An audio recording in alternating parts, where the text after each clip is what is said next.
Everyone, welcome to Crux of Law Academy. और आज से हम सब्जेक्ट वाइज लॉ की सीरीज़ स्टार्ट करेंगे।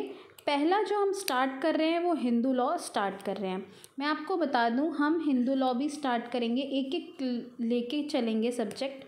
और दूसरी तरफ हम जीके का भी स्टार्ट कर देंगे। तो जीके में भी पॉलिटी ख़त्म करेंगे, फिर हिस्ट्री करेंगे और हम लोग ऐसे ही करते रहेंगे। और बीच बीच में मैम लाइव आके हम गाइड भी करेंगे आप लोग को। ओके, तो चलिए, जैसे कि यूपी का पेपर आ रहा है, बहुत सारे पेपर आने वाले हैं, तो हम वैसे ही कंटिन्यू करते हैं। तो चलिए, मैं आपको पहले बताती हूँ कि हिंदू लॉ बेसिकली नेचर जानते हैं। नेचर में हमें क्या जानना होता है कि हिंदू लॉ आया कैसे। तो ये क्या है, डिवाइन ओरिजिन है। ये डिवाइन ओरिजिन क्यों कहते हैं? डिवाइन मतलब गॉड का होता है। डिवाइन ओरिजिन इसे इसलिए कहा जाता है क्योंकि communication between sages and God, मतलब जो बातचीत भगवान और संतों के बीच में, मतलब ऋषि मुनि संत लोग के बीच में हुई, उसी से हिंदू लॉ आया है। ठीक है, ये कोई किसी राजा ने लॉ नहीं बनाया, और या ना कि एक प्लेस का, मतलब पर्टिकुलर प्लेस को लेके लॉ नहीं है। उसके आगे मैं आपको सोर्सेज ऑफ हिंदू लॉ बताती हूँ, कहाँ कहाँ से हिंदू लॉ का सोर्स है। तो देखिए, ट्रेडिशनल सोर्स का चार्ट है यहाँ पर और मॉडर्न सोर्स का। ट्रेडिशनल सोर्स जो है उसमें श्रुति, स्मृति, डाइजेस्ट एंड कमेंट्रीज और कस्टम्स आता है। और मॉडर्न में क्या आता है, judicial president, legislation, equity, justice, good conscience. ठीक है, उसके बाद अब मैं आपको नेक्स्ट पे लेके चलती हूँ। इसमें आप देखिए कि श्रुति में क्या होता है।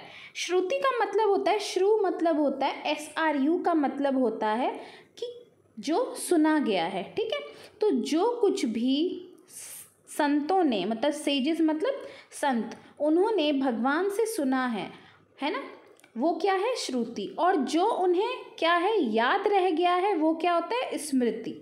ठीक है, अब देखिए, श्रुति जो है वो 4 वेदा कंसिस्ट करती है ना, और 18 उपनिषद। ठीक है, और उसको क्या कहा जाता है, 4 वेदा कौन से होते हैं, हमारा सबसे पुराना ऋग्वेद होता है, यजुर्वेद होता है, अथर्ववेद होता है, सामवेद होता है। इन चारों वेदों के बारे में मैं आपको एंशिएंट हिस्ट्री जब पढ़ाऊंगी तो डिटेल में बिल्कुल बताऊंगी। उसके बाद आपको स्मृति पे चलते हैं हम लोग। तो स्मृति में आप जान रहे हैं कि जो कुछ भी हमें याद रहता है वो क्या होता है, स्मृति। उसके बाद जो सबसे फेमस स्मृति है वो कौन सी है, मनुस्मृति। अब स्मृति में ही 2 तरीके की चीज़ होती है। एक धर्म सूत्रा स्मृति का जो फॉर्म होता है, मतलब वही जो चीज़ हमें याद है हम उसे प्रोज फॉर्म में लिखते हैं, उसे धर्म सूत्रा कहते हैं। और धर्म शास्त्रा क्या होता है, पोएट्री फॉर्म में होता है। उसके बाद commentaries and digest. Commentaries and digest में 2 स्कूल की मेनली कमेंट्री लिखी गई है। एक मिताक्षरा, जो कि जिसने लिखी है विजनवेश्वरा ने, और दयाभागा किसने लिखी है, जिमुतवाहन। इन दोनों स्कूल में से किसी एक स्कूल के बारे में पूछ लेंगे किसने लिखा है। ठीक है, उसके बाद ये मेनली कुछ लॉ इनेक्ट नहीं करती, कोई एक्ट इनेक्ट नहीं करती, लेकिन जब हम लागू करते हैं लॉ, ठीक है, हम केस पे ये सब, तो क्या होता है, हमारे को ये हेल्प करती है एज अ सोर्स। उसके बाद मैं आपको नेक्स्ट पॉइंट बताती हूँ, हमारा आता है कस्टम्स। ठीक है, कस्टम्स को आप देख रहे हैं, मैंने यहाँ लिखा है कि सेक्शन 3 क्लॉज A HMA, मतलब कस्टम कहाँ कहाँ डिफाइन है। हिंदू मैरिज एक्ट 1955 के सेक्शन 3 क्लॉज A में है, 3 क्लॉज D में है हिंदू सक्सेशन एक्ट के, और लास्ट जो है सेक्शन 3 क्लॉज A में है Hindu adoption and maintenance act 1956 में। अब आपको ये जानना ज़रूरी है कस्टम होना कैसा चाहिए। तो कस्टम जो है, सबसे पहली बात, एक तो बहुत पुराना होना चाहिए, मतलब एंशिएंट।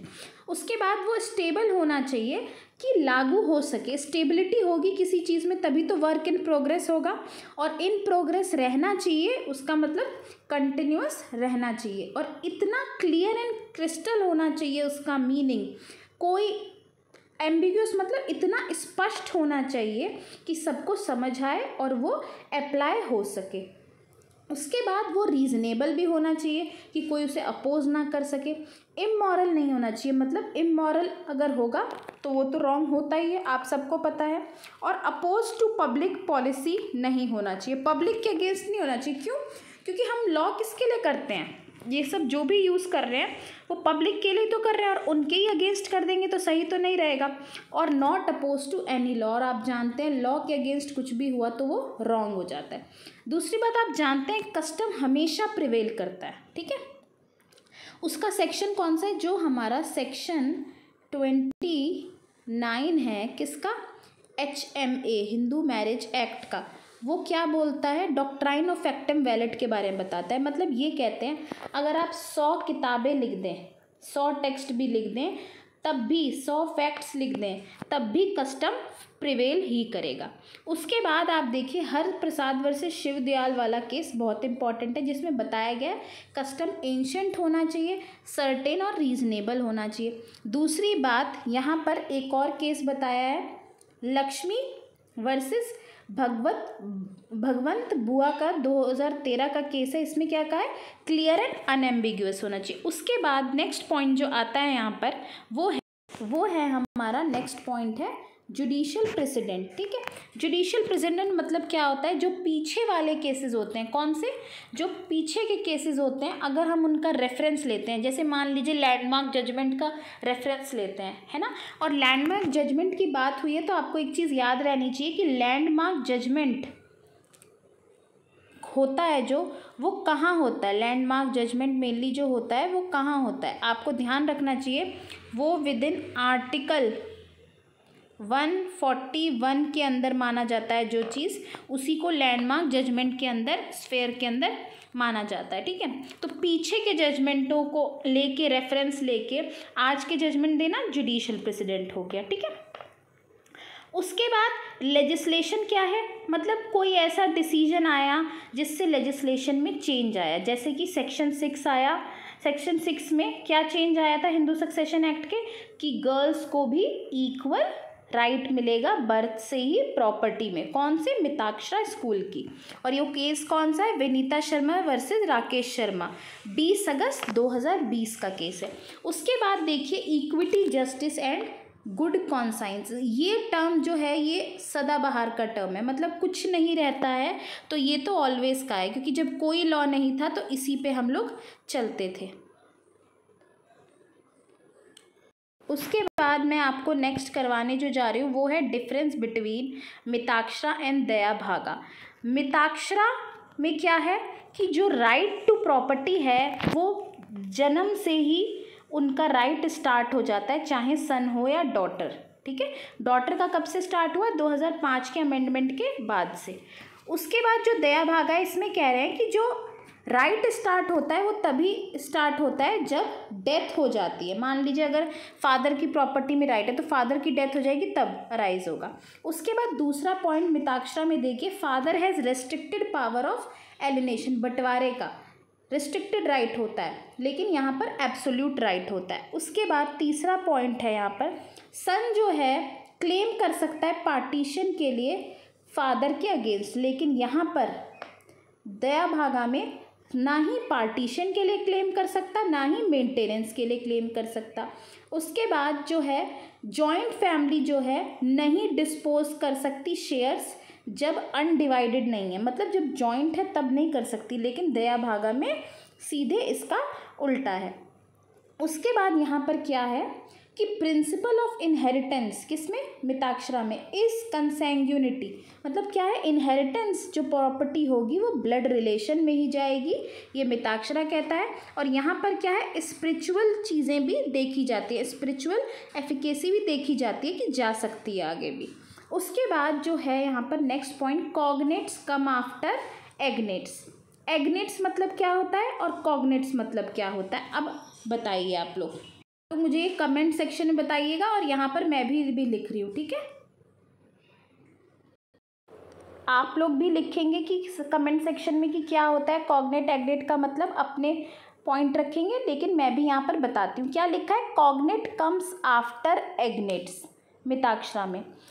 एग्नेट का मतलब क्या होता है, एग्नेट का मतलब होता है जब दो लोग एक दूसरे से ब्लड या अडॉप्शन से जुड़े हैं होली थ्रू मेल्स, मतलब कोई पिता है, मानिए फादर है, और दोनों बच्चे एक लड़की है ना, उसको अडॉप्ट किया है, और एक लड़का है वो उनका ब्लड से ही था, तो दोनों एक दूसरे क्या हुए, होली थ्रू फादर है ना, तो वो लोग क्या हुए, भले उन दोनों की मदर अलग हो उससे कोई मैटर नहीं है, लेकिन होली थ्रू फादर है तो एग्नेट है। लेकिन होली थ्रू मेल्स जहाँ नहीं होते वो कॉग्नेट होता है। अब यहीं पर देखिए कि लिखा है नेक्स्ट इधर, सम कॉग्नेट्स लाइक सिस्टर सन, है ना, आर प्रिफर्ड टू मैनी एग्नेट्स, यहाँ पर ठीक है, ये चीज़ तो सिंपल है यहाँ पर। उसके आगे हम आपको अगला पॉइंट बताते हैं। यहाँ लिखा है मिताक्षरा में doctrine of factum valid recognise to very limited extent, क्या लिखा है, लिमिटेड एक्सटेंट तक, मतलब ये जो हम कस्टम की बात करते हैं लिमिटेड, लेकिन यहाँ पर क्या है, दया भागा में फुली एक्सटेंडेड है, क्या है, फुली एक्सटेंडेड है।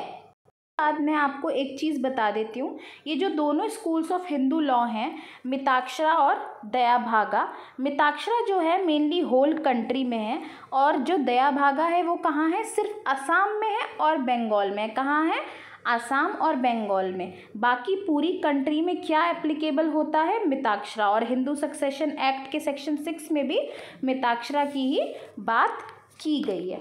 आगे मैं आप लोग के लिए नेक्स्ट टॉपिक लाऊंगी कि हमें ये सेक्रेमेंट का, कि हिंदू लॉ जो है वो सेक्रेमेंट है या फिर कॉन्ट्रैक्ट है, और आगे पूरा हिंदू मैरिज एक्ट, पूरा हिंदू सक्सेशन एक्ट, पूरा का पूरा मैं आप लोग के लिए वीडियोस बनाती जाऊंगी। Okay, thank you everyone.